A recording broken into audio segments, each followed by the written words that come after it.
Hi, everybody. Welcome to the 4 p.m. report after show, aka Thirsty Thursday, where we talk about all things thirsty on the internet or whatever's, piques our interest that week. Susan's off on vacation this week, so I thought I would talk to Vanessa Grant. Hi, Vanessa. How are you? Good, thanks. How are you? I'm good. Vanessa, she's the founder of Grant Media. She works with influencers a lot, and there's a little hint what we're going to talk about is the world of influencers. But before we get to that, Vanessa, Vanessa, I wanted to have you join me because I've been thinking a lot about influencers lately. I saw this week in the news that our queen influencer, Jessica Mulrooney, is starting to, make those steps towards a comeback. She's come out of hiding.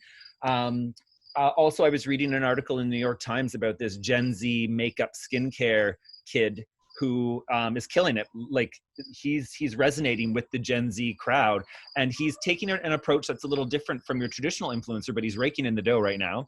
So I wanted to talk to you about kind of the lay of the land for influencers right now. We know they had a little bumpy go at the beginning of the anti-racism movement when people were crying out for authenticity and they wanted their brands and their influencers to take a stand. And a lot of influencers weren't equipped or prepared to do that, and they kind of took a hit. So I wanted to know from you, in these months that have passed, do you think the role of the influencer or what's expected from an influencer has changed? I haven't seen a lot of promoted posts that seem all that different. Right. I think there is maybe a different level of authenticity there because people are talking about, the pandemic. Everyone is living the same reality right now. So whether they have a beautiful kitchen or not, it doesn't really matter. They're staying home and, there are things they can and cannot do. Mm-hmm. So there is kind of a level there.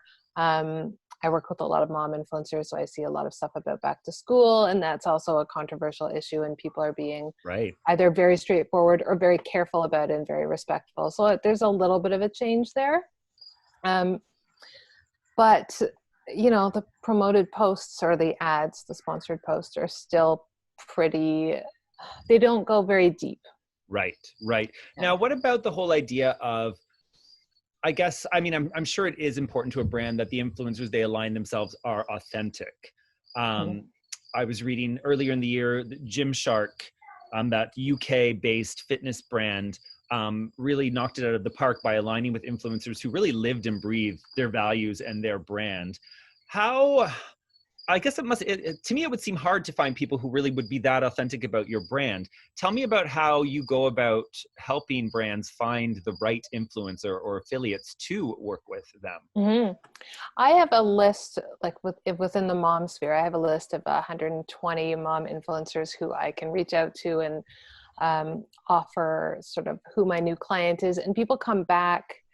The influencers sort of apply for a program and they come back and explain why they would be a good fit. So they come out saying, I know this brand, or, I relate to this brand because whatever. And then the client can choose from there. And we also look at who their audience is and how sort of niche it is. And I think that's really where sort of the magic happens and where it should be happening now is finding your niche. Yeah, that's so true. It's not so much the big vanity metrics as opposed to finding your niche, finding someone who really knows that niche and gets engagement within that niche. That's that micro or nano influencer that we've heard about over the past little while. That seems to be where it's at, isn't it? Yeah, and I really think it is the way to go. I know someone who has around 10,000 followers and always is around that number. I don't, it's just sort of where she is. And she's had people, her clients, who've said, you get us better engagement than 100,000 follower influencers.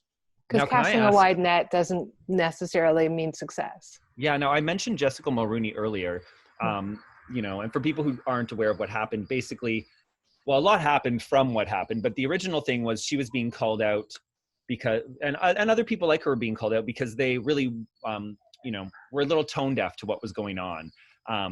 At the time, and they weren't really acknowledging it and wanted to stay within their safe world of product promotion and sponsored posts.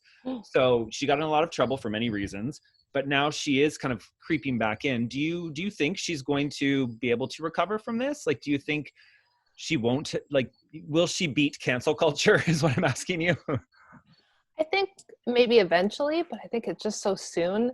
I can't imagine too many brands that would be like, oh, we really want to partner with her, unless they can come up with some sort of ironic way to place it. Or if it's like, you know, I guess if you had some sort of service where you taught white people about Yeah. being anti-racist, and they're like, partner with her, that would be Learn from great. my mistakes, she can Yeah. say.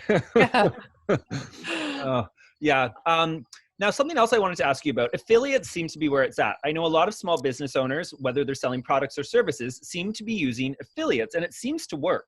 Whether it's getting affiliates to attend a masterclass, affiliates to purchase products you're selling online.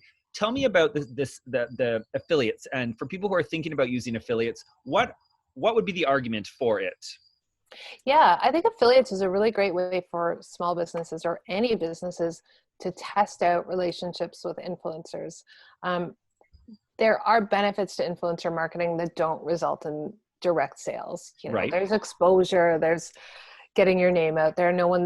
People don't necessarily hear about a product and buy it immediately. So there are, you know, benefits beyond sales, but I do speak to a lot of people who want to know the ROI, the direct ROI of influencer marketing. This is a great way for those people to test out influencers.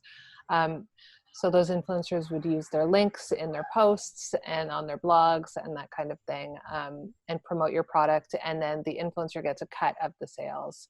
It's Right. quite small. Often if you use, there are big networks that organize these things, it can be 5%, you know, or up to 15%. And it obviously depends on the company. I know people who've made their own affiliate programs, so they offer a much bigger amount because they're not paying a service to do it. Yeah. But it's also a great way for an influencer to track how well they're doing. Like, are people really clicking on these, instead of just saying, oh, I have 100,000 followers, so you should promote with me and that's it. You know, I'm going to do a post and we'll see what happens, because the influencer doesn't see the back end. It's really a great way for everyone to see the ROI and how things are doing. The only thing is, I think it has to be long-term. Again, you know, an influencer does a post, it may not mean 10 sales immediately, although Right. I've seen it. But, you know, if they really, again, like the Gymshark example, live and breathe that brand, and they are literally using the product at home and happen to take photos of it because they're using it, then I think that could be beneficial. Yeah, that's so true. It's that long-term, that's what you hear over and over again. Forge that long-term real relationship. You're not going to see the results overnight. Well, you could, as you said, but the best type of relationship seems to be that long-term one. Vanessa, I think I'm running short of time now, so I'm going to wrap this up. But thank you for joining me on this Thirsty Thursday rundown on the world of influencers. If people want to find out more about you, where can they find you? Grantmedia.ca. Excellent. Okay, thank you, Vanessa. Thank you. Bye.